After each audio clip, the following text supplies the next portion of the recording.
मांगे आवे खैनी रे। पैसा धरौला से गुडहिनी रे रोज रतिया में मांगे आवे खैनी रे। कैसन धरौला से गुडहिनी रे रोज रतिया में मांगे आवे खैनी रे।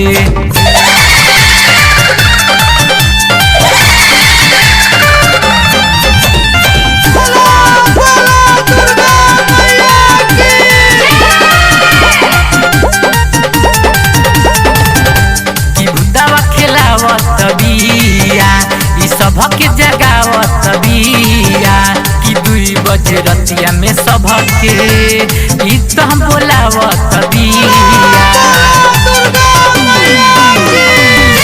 कि भूतावा खेलावत बिया ई सबके जगावत बिया कि 2 बजे रतिया में सबके ई तो हम बोलावत बिया।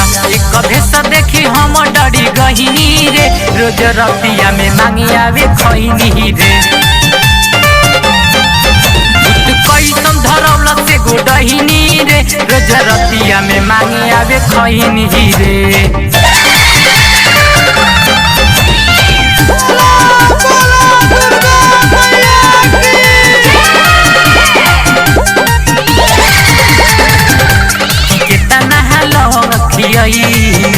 ओझा लगे हम गईली कि ठीक नाही भइल रे सखिया गुडू सोहनी के बोलैनी।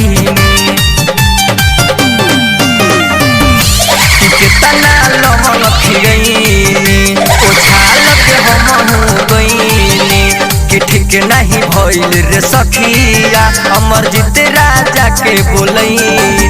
डाक्टर अमित ही मामा के बोलवनी रे रोज रतिया में मांगे आवे खैनी रे।